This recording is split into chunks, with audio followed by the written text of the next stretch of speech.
E aí, turma, bom demais? Aqui, antes de eu começar essa aula, eu preciso dar um aviso porque, além dessa aula ser a última aula da turma de projetos mecânicos, essa aula também vai ser a última aula do curso de Elementos de Máquinas 1. Então, para a turma de Elementos de Máquinas 1, pode ser que vocês não entendam esse slide inicial da aula, porque ele serve exclusivamente para a turma de projetos. Então, toda vez que eu falar sobre os passos de projeto, eu estou me referindo a uma matéria que vocês vão ter depois de cursarem Elementos de Máquinas 1 e Elementos de Máquinas 2, tá legal? Agora, eu dou um aviso exclusivo para a turma que está fazendo projetos mecânicos. Turma, até que enfim, hein? Com a videoaula anterior de projetos, né, a gente tinha encerrado o passo número 12. Então, quem estava fazendo o primeiro semestre de 2021, o passo 12 era o último passo do projeto.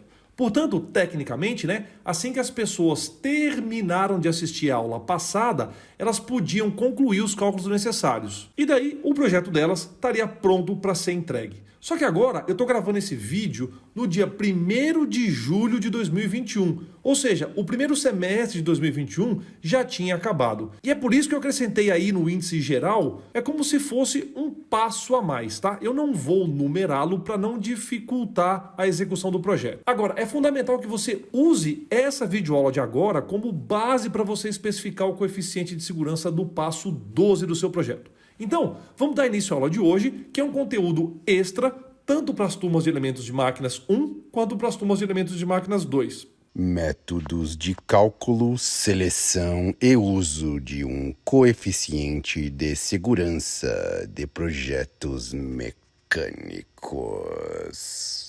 Olha só, vocês devem ter percebido que a locução ficou um pouquinho diferente do que está no título desse slide e também do que está no título dos slides dessa videoaula. A aula trata exatamente sobre o que o locutor disse, só que se eu colocasse um título de slide tão grande, ia ficar com um aspecto bem ruim, tá legal? Olha só, nessa aula eu vou abordar com vocês um método para o cálculo, seleção e também para o uso de um coeficiente de segurança que vai ser aplicado em projetos mecânicos. Inclusive, turma, no passo 12 eu recomendei que vocês embasassem a justificativa do coeficiente de segurança que vocês usaram em cima dessa aula de agora. E é por isso que eu repito que além de complementar o passo 12 do projeto, né, essa aula também vai servir para substanciar ainda mais o conteúdo das disciplinas de Elementos de Máquinas 1 e Elementos de Máquinas 2. E eu vou explicar para vocês o porquê. Pensem aqui comigo, por favor. Nos exercícios dos cursos de Elementos de Máquinas, ou vocês vão calcular o coeficiente de segurança, ou o coeficiente de segurança era dado no próprio enunciado. Só que na formação da engenheira e do engenheiro, é muito importante que vocês também saibam selecionar e usar um coeficiente de segurança em um projeto. Ou seja, vocês precisam saber como adotar um coeficiente de segurança no início e eventualmente ao longo do desenvolvimento de um projeto mecânico. E aí, turma, esse método de determinação de coeficiente de segurança para projetos que eu vou explicar nessa aula é integralmente baseado no método que está proposto pelo livro do Collins. E aí, turma, sempre que eu posso, né, eu faço a propaganda, porque esse livro aí é um dos livros de elementos de máquinas mais legais que existem na face da Terra. Tal qual os outros livros que a gente também usa nos cursos de elementos de máquinas, esse livro do Collins é um espetáculo. E claro, né, não por coincidência, ele é uma referência mundial da área de projetos mecânicos e também de elementos de máquinas. Agora, essa capa que vocês estão vendo aí é da 2ª edição. Então, se vocês olharem o sumário, esse tema que eu vou tratar com vocês está descrito no capítulo 2, mais precisamente nos itens 2.11, 2.12 e 2.13. Eu até que gostaria de avançar nessa aula na questão de confiabilidade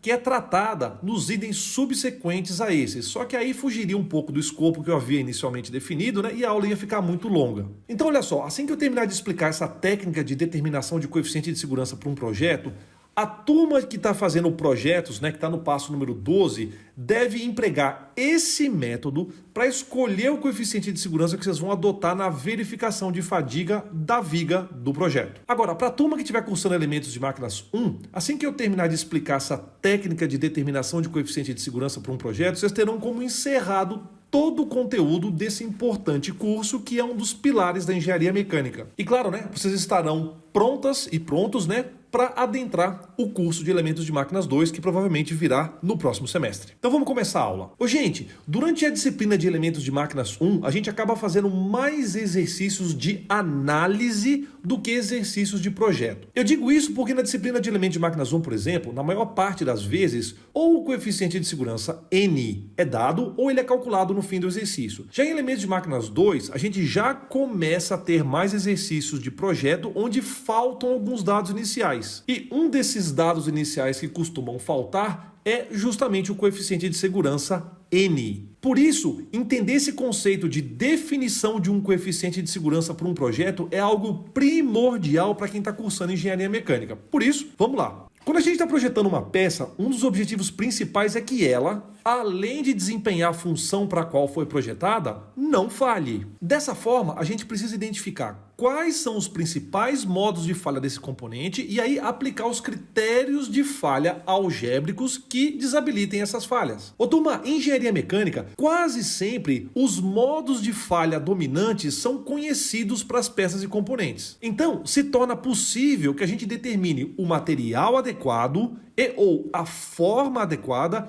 e ou as principais geometrias desse componente. Agora, apesar da gente ter modelos de cálculos para os principais modos de falha, é muito importante que vocês reconheçam que tais modelos são construídos em cima de hipóteses simplificadoras. Então, eventualmente, essas hipóteses acabam amplificando as imprecisões que estão intrinsecamente embutidas nos critérios de falha. Por isso, para que seja possível dimensionar as peças e componentes de tal maneira que as falhas não ocorram, existem basicamente duas estratégias de projeto. A primeira delas é escolher um coeficiente de segurança que assegure que todas as tensões limites de resistência sejam absolutamente superiores às tensões máximas atuantes para as condições operacionais específicas. Agora, a segunda estratégia é que a gente faça uma definição estatística ou da tensão limite de resistência ou da capacidade de carga do componente. E daí, turma, durante as investigações estatísticas, seriam incorporadas as influências que os erros de modelagem, as influências que a variabilidade da fabricação e da montagem, as influências que as variações das condições operacionais, as influências que as mudanças ambientais no local de uso, as influências que as interferências das condições de uso, as influências que a ascendência da manutenção, dentre outros fatores, tem na tensão limite de resistência dessa peça. E daí, com esse estudo estatístico, objetiva-se manter a probabilidade de ocorrência da falha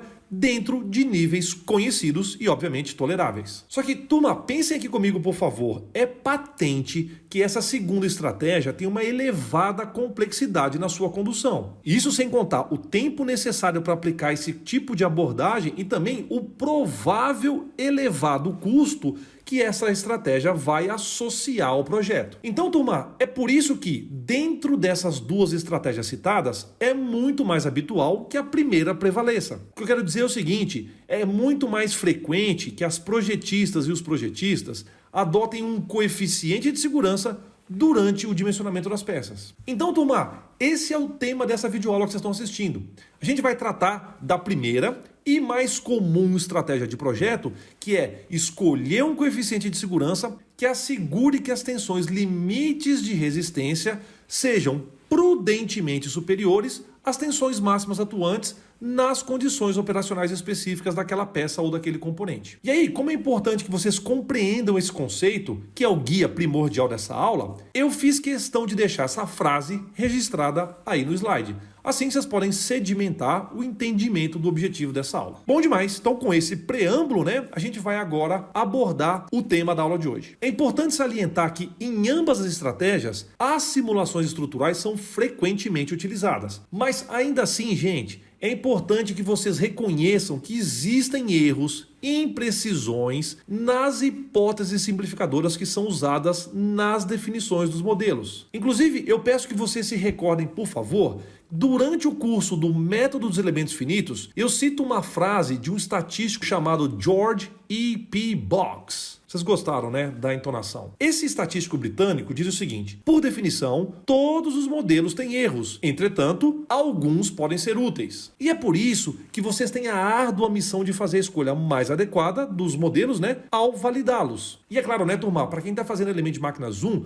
provavelmente você ainda não cursou a disciplina de método dos elementos finitos, né, que foi recentemente renomeada para mecânica dos sólidos computacional. Então, se você tiver interesse, durante as férias, né, basta você procurar essa playlist que está no meu canal do YouTube. Agora, é claro que a experiência de projeto é extremamente importante na seleção de um coeficiente de segurança propício. Por quê? A experiência das pessoas que compõem um time de projeto compreende de uma forma prática quais são as limitações dos modelos analíticos e também quais são as limitações das simulações empregadas. Agora, a parte legal desse método que eu estou explicando nessa aula é que ele torna irrestritamente possível que pessoas que têm experiência limitada ainda assim possam selecionar coeficientes de segurança para um projeto de uma forma racional. E aí, turma, pela milésima vez, né, eu reforço que é justamente isso que eu quero apresentar nessa aula e também reforço que esse método apresentado está descrito no livro do Collins. Agora, turma, antes de eu apresentar esse modelo de seleção de coeficiente de segurança que está no livro do Collins, eu quero fazer uma ressalva porque, para alguns componentes mecânicos, os coeficientes de segurança podem ser recomendados através de catálogos de fabricantes ou até mesmo prescritos em normas técnicas. Um desses exemplos de aplicação é o uso de cabos de aço. Nesse slide eu te mostro uma tabela extraída do manual técnico de cabos da CIMAF. Para vocês encontrarem esse manual, basta que vocês digitem na internet, né, abre aspas,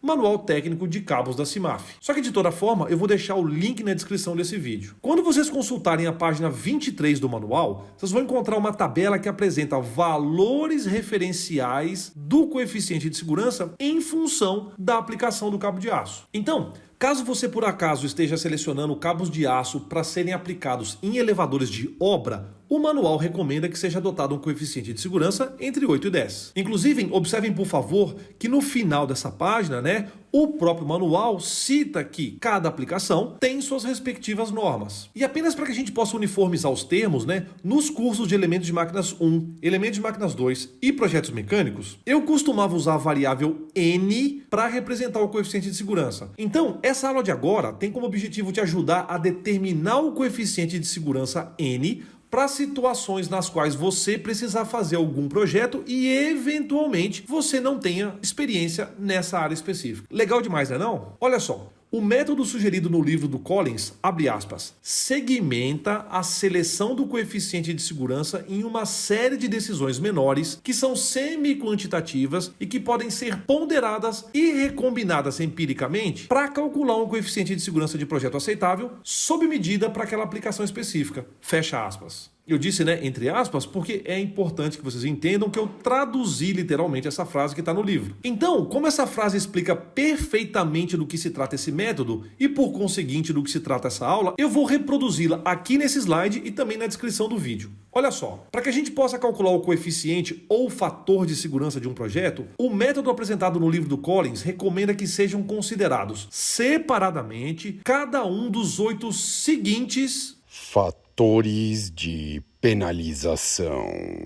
Eu pedi para o locutor fazer essa parte aqui, né? Porque esse método do Collins vai ser baseado na consideração de 8 fatores de penalização. Esses 8 fatores de penalização são independentes entre si e também nos permitem propor um coeficiente de segurança para um projeto no qual se tenha pouca experiência. Agora, turma, aqui vai um aviso, tá? Porque esse slide, assim que eu terminar a sua apresentação, vai ficar com muito texto. Só que eu acho que é importante que vocês tenham um registro na tela de cada um desses aspectos. Então vamos lá. O primeiro dos fatores de penalização prevê que seja considerada a precisão com que os esforços, deflexões e outros agentes que causam as falhas foram determinados. Já o segundo fator de penalização trata da precisão com que as tensões são determinadas em função dos esforços atuantes. Agora, o terceiro fator de penalização envolve a precisão com que são determinados os parâmetros que compõem o modelo constitutivo do material da peça ou do componente. Legal demais. Agora, o quarto fator de penalização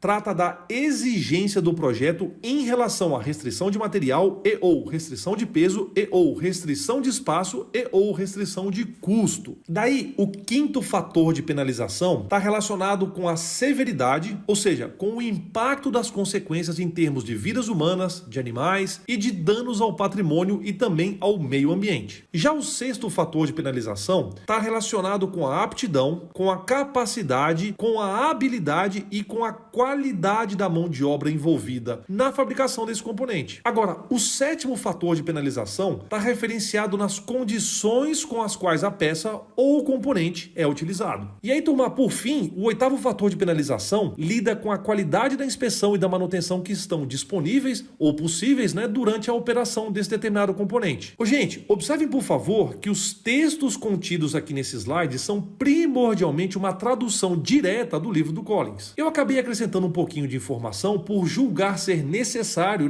que eu fizesse pequenas adições ao conteúdo do livro. Mas eu insisto que os créditos do método e também da redação são primordialmente dos autores do livro. Então, agora que eu apresentei esses 8 fatores de penalização, eu consigo explicar para vocês no que se consiste esse método. Então vamos lá. Vocês estão vendo esses 8 fatores de penalização que estão listados? Eu espero que sim, Observem, por favor, que tal qual eu havia comentado no início desse slide, esses fatores de penalização são praticamente independentes entre si. Turma, esse método de seleção e uso de um coeficiente de segurança de um projeto mecânico consiste numa avaliação semi-quantitativa desses fatores de penalização que vai acabar culminando com a atribuição de um número de penalização. Esse número de penalização se torna uma variável chamada NP, cujo valor oscila entre -4 até +4. Então, por exemplo, um número de penalização igual a 1 indica que aquele fator de penalização requer uma mudança leve no coeficiente de segurança. Só que, turma, observem por favor que como a variável NP é algébrica, ela vem acompanhada de um sinal positivo ou negativo. Então, se por acaso foi identificada a necessidade de aumentar o coeficiente de segurança em razão daquele determinado fator de penalização, a variável NP assume o valor de +1. Por outro lado,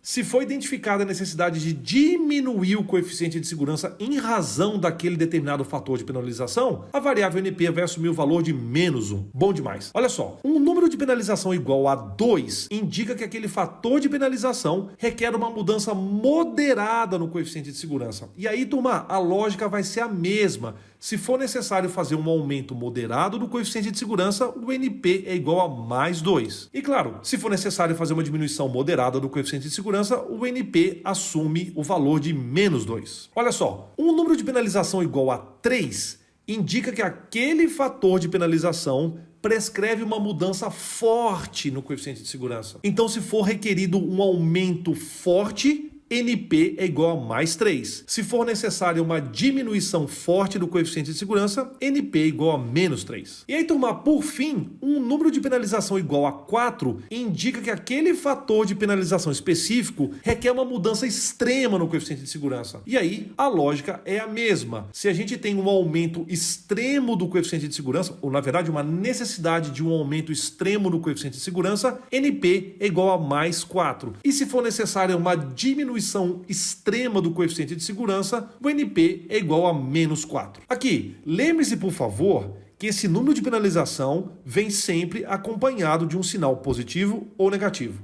Esse sinal é primordial para que você compreenda se há uma necessidade do aumento ou diminuição do coeficiente de segurança N. Aí, turma, o próximo passo é calcular a soma algébrica T dos 8 números de penalização. Portanto, a gente obtém a expressão que está mostrada aqui na prancheta. Bom demais. Daí o coeficiente de segurança pode ser empiricamente estimado através das seguintes expressões. N vai ser igual a 1 mais uma fração. E nessa fração a gente vai ter no numerador, entre parênteses e elevado ao quadrado, 10 mais t. E no denominador a gente vai ter 100. E nós vamos usar essa expressão quando o t, que foi obtido através do cálculo feito anteriormente, for maior ou igual a -6. Agora, quando o t for menor do que -6, a gente assume que o coeficiente de segurança N é igual a 1,15. E daí, turma, ao utilizar esse método, o coeficiente de segurança nunca vai ser inferior a 1,15 e raramente ele vai ser maior do que 4 ou 5. Portanto, excetuando-se as aplicações prescritas nas normas, essa faixa de 1,15 e 5 está amplamente compatível com a lista de fatores e coeficientes de segurança que estão sugeridas na maioria dos livros textos de projetos e também de elementos de máquinas. E também, turma, eu posso afirmar que essa faixa entre 1,15, e 5 também está compatível com os valores que são encontrados nos catálogos e manuais de peças e componentes de aplicações gerais. Olha só, então para ilustrar a aplicação desse método,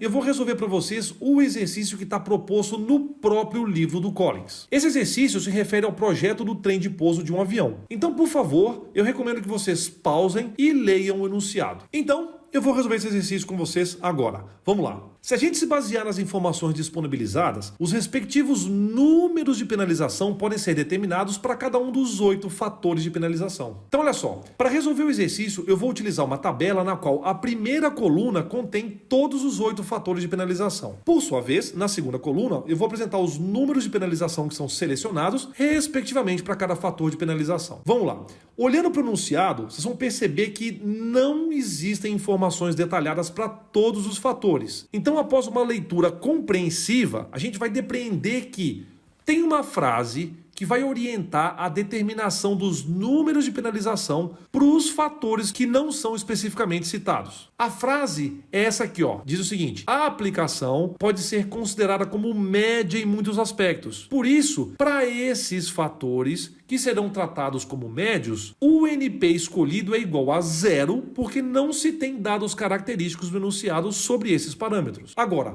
quando se trata da precisão com que a resistência à falha pode ser determinada para o material, o enunciado nos informa que tais parâmetros são conhecidos um pouco melhor. É por isso que eu selecionei um NP igual a -1. Por outro lado, quando a gente fala que há uma forte restrição de espaço e peso, nós vamos estimar um número de penalização igual a -3. Isso quer dizer, turma, que o componente não pode ter sobrepeso, não pode ter material adicional e assim por diante. Só que quando eu fiz esse exercício pela última vez na sala de aula, uma pessoa falou: professor, mas não é o contrário? Eu perguntei para a pessoa, mas o que você quer dizer com isso? Porque ela achava que o coeficiente de segurança teria, ou poderia ser elevado. Mas essa não é a interpretação correta, porque olha só, o coeficiente de segurança nesse caso tem que ser menor. Por sua vez, a gente quer, principalmente em aplicações aeronáuticas, que a confiabilidade do projeto seja maior. Mesmo porque, se a gente aumentar o peso ou aumentar o material, no fim das contas, isso vai fazer com que o projeto tenha um coeficiente de segurança ainda maior. E o enunciado está dizendo que o peso tem que ser o menor possível. Por isso, a gente tem que diminuir o coeficiente de segurança. Então, é muito importante que vocês entendam a relação física entre os parâmetros, tá legal? Porque, vocês me desculpem se eu sou repetitivo, mas vocês concordam comigo que quanto mais material extra, maior vai ser o coeficiente de segurança? Só que isso vai implicar no maior custo, maior consumo de combustível e talvez isso vai fazer com que outras peças que eventualmente suportem ou se conectem com essa peça que você está projetando, necessitem de ser mais resistentes e, por sua vez, vai gerar um peso maior e assim por diante. Então, resumindo, por conta dessa restrição de sobrepeso, o projeto requer que o coeficiente de segurança em relação a esse fator de penalização seja reduzido. E aí, turma, quando o enunciado trata da grande preocupação referente ao risco de vida e de danos à propriedade no caso de uma falha, é uma demanda de que o coeficiente de segurança seja aumentado. Por isso, eu atribuí NP igual a +3. Opa, eu tinha esquecido, tem mais um, A gente sabe que a qualidade da inspeção da manutenção é considerada excelente. Então, eu vou atribuir o NP igual a -4. Por isso, agora eu consigo calcular a soma algébrica T dos 8 números de penalização NP. Então, como o T é maior ou igual a -6, a gente pode usar essa expressão. Ou seja, quando eu substituo o T igual a -5 nessa expressão, eu concluo que o coeficiente de segurança deva ser da ordem de 1,25. Portanto, fica aqui a instrução para a turma que está fazendo o passo 12 do projeto. Analisem, por favor, o edital do seu projeto, porque dependendo do semestre que você estiver cursando, pode ser que no edital conste detalhes sobre os fatores de penalização. Ou, por outro lado, pode ser que no edital você tenha toda a liberdade de caracterizar por conta própria esses 8 fatores de penalização. E se for esse o caso, turma, vocês devem criar um cenário no qual vocês adotam o que é bem conhecido e o que não é, tá legal? Só que, independente do fato do edital te especificar ou não esses fatores, vocês têm que declarar isso no memorial do seu projeto. Então, a sugestão imediata é que vocês registrem, por favor, esses fatores de penalização em uma tabela tal qual eu fiz e também, por favor, atribuam os números de penalização e também, por favor, ao final, calculem o coeficiente de segurança que vai ser utilizado na verificação de fadiga da viga que sustenta o motor elétrico. Aliás, turma, caso vocês queiram, vocês podem usar esse mesmo método para justificar qualquer coeficiente de segurança adotado nesse ou em outros projetos nos quais a equipe não reúna a experiência suficiente. E aí, turma, apesar de não ser o foco da aula, eu vou aproveitar que a gente está tratando de coeficiente de segurança e vou comentar sobre um tema não menos importante, que é a segurança no ambiente de trabalho. É muito importante que vocês entendam que segurança no ambiente de trabalho é um aspecto inegociável.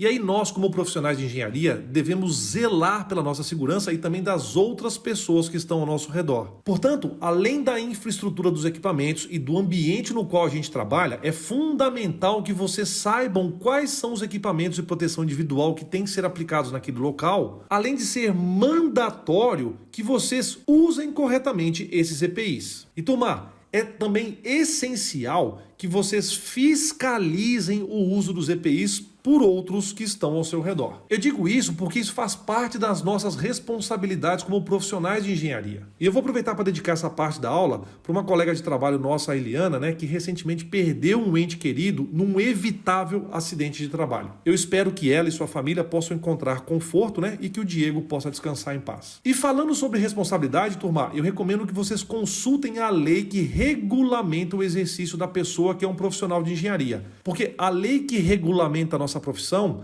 é a Lei 5.194, de 24 de dezembro de 1966. Eu vou te mostrar a lei aqui. Olha só. Inclusive, se vocês clicarem aqui no texto integral, abre-se uma nova aba na qual vocês podem consultar essa lei. Tá? De todas as maneiras, eu vou deixar esse link aqui na descrição do vídeo para que vocês possam consultar diretamente essa lei. E aí, turma, aproveitando o ensejo, eu quero compartilhar uma curiosidade para a gente encerrar a nossa aula. Não sei se você sabe, mas a engenharia costuma ser representada por símbolos que remetem à deusa romana Minerva. A Minerva era a deusa do artesanato, das profissões, das artes e mais tarde ela foi considerada a deusa da guerra. Na mitologia grega, a deusa Atena é a deusa análoga à Minerva. Só que, independente de qual mitologia a gente use como base, é muito legal que a engenharia seja representada por uma figura feminina, E a fundamentação é que a engenharia está ligada à sabedoria. Por isso, turma, é importante demais que vocês tenham conhecimento e se preparem para exercerem com galhardia a nossa profissão. E eu espero do fundo do coração que o canal AFD tenha contribuído para que isso aconteça. Com essa mensagem, eu vou encerrar, pelo menos por enquanto,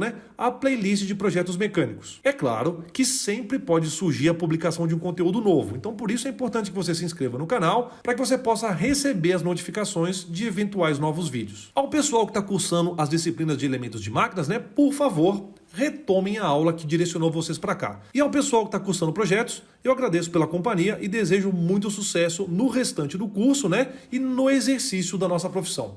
Valeu demais pela audiência. Fim! Obrigado!